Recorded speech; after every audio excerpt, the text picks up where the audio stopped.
Hello everyone! Today I'm going to visit my new house and I want you to come with me. In this video we will learn vocabulary about the house and what can we find inside one. Also, we will review Saxon genitive, learn about comparatives and much more.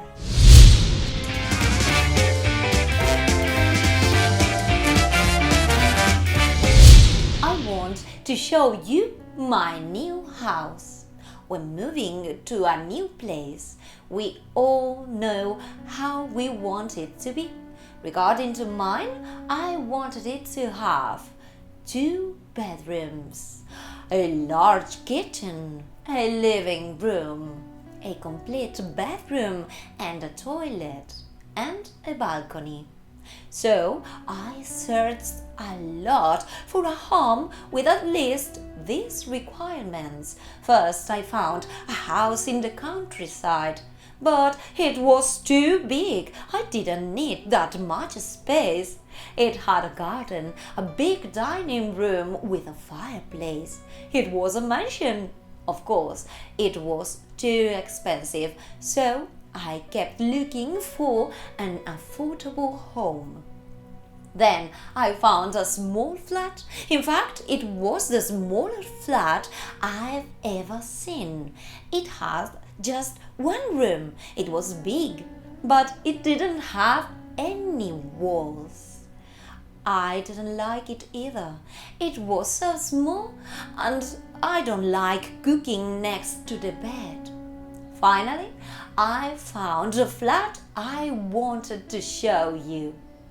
It's bigger than the second flat, but smaller than the first one. It is a penthouse. It has 2 bedrooms. One is large and the other is a guest room. It has a huge kitchen with a lot of cabinets. It has no dining room, but the living room is big enough to have dinner with friends there. And it has a bathroom and a toilet, as I asked it for. So, let's visit it. But before, have you noticed the different types of houses I've mentioned?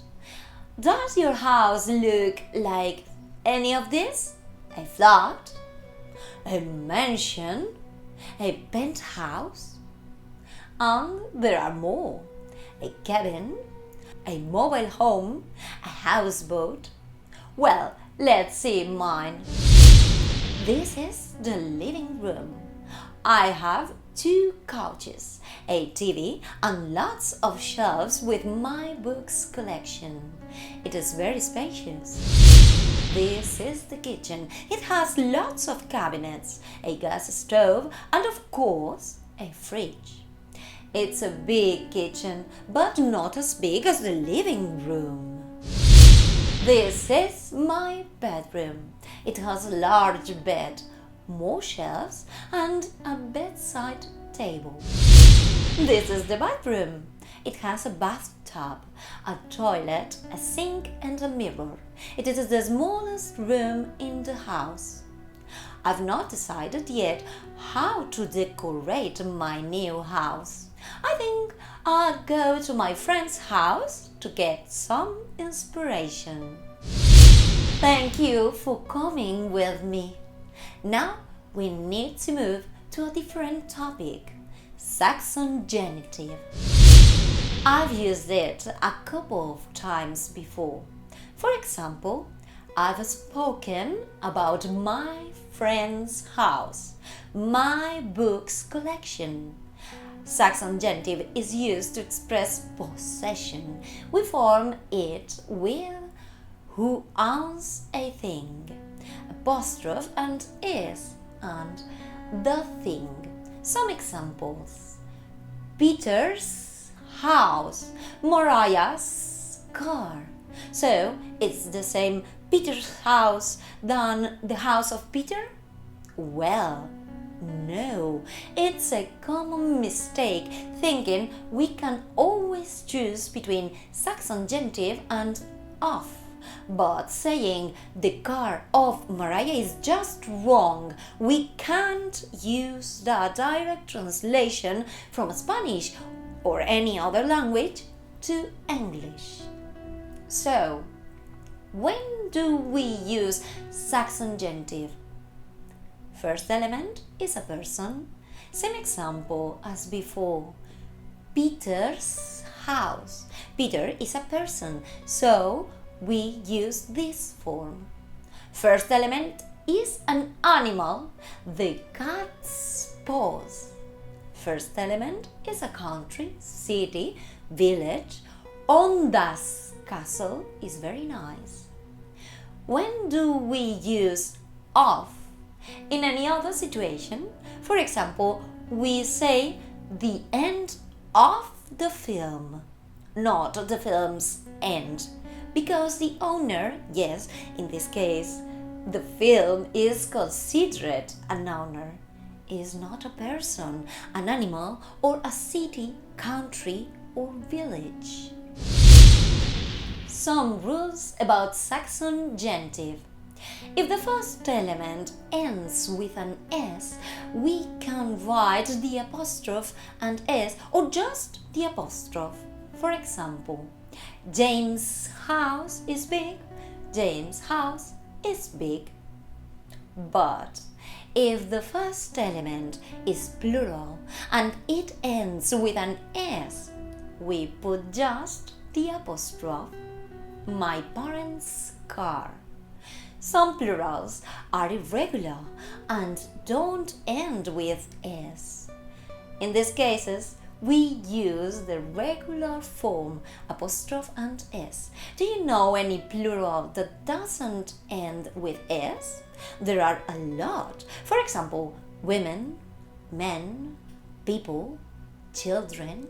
Then we say children's toys, women's glasses. Easy, right? I'm sure you will always use it right from now on.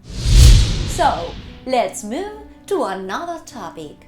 When describing my house, I've used some comparatives between the rooms, the different houses. So, let's talk about comparatives and superlatives. We will focus on adjectives. I've said, this house is bigger than the other. Then I'm comparing two houses to let you know which one has more space. With one-syllable adjectives, we just add er at the end of the adjectives. And then we add than to the comparison. For example, bigger than, taller than, smaller than. If the adjective has more than one syllable, we use more or less, more expensive than, less difficult than. Then the superlatives. I've said, this is the smallest room in the house. That means there isn't a room smaller than this one. The rules to form superlatives are: with one-syllable adjectives, we add est at the end of the adjectives. As I've said, the smallest room in the house. If the adjective has more than one syllable, then we use the most or the least. The least expensive watch in the shop. The most powerful weapon. And what happens with equality? If two rooms in my house have exactly the same size, I can say the kitchen is as big as the living room. Well, this gets a bit complicated because there are irregular adjectives. But good news! They are only a few.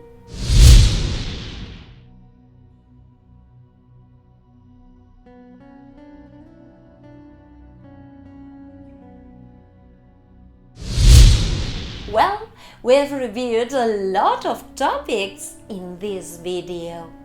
To practice what we have learned, write how is your house? What kind of house do you live in?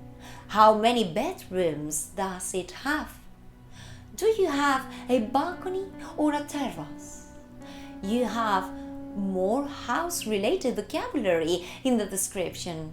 You can also talk about one of the rooms in your house. Now, you have done some exercises about describing people and things. Review them and add comparatives and superlatives. Also, we leave you the song Our House by Madness. Listen it and fill the gaps.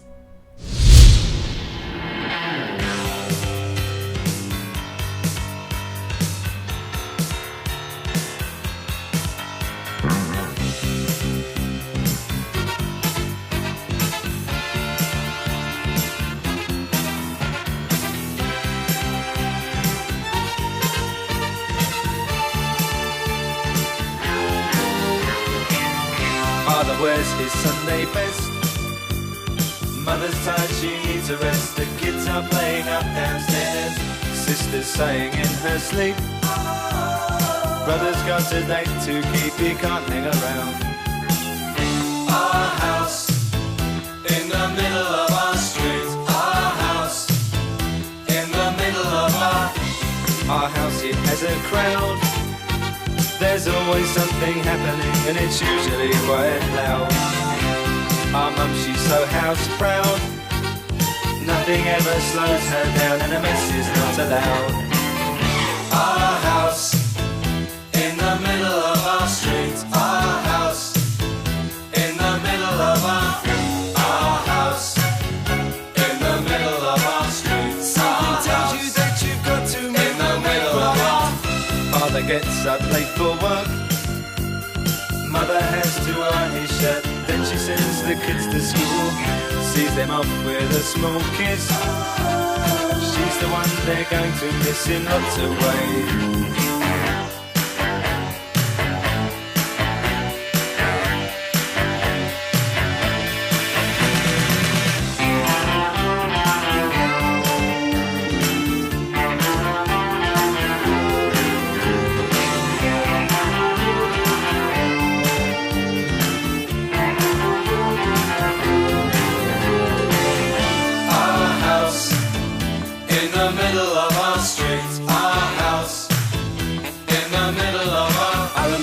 And everything was true when we would have such a very good time, such a fine time, such a happy time. And I remember how we'd play, simply waste the day away. Then we'd say nothing would come between us, two dreamers.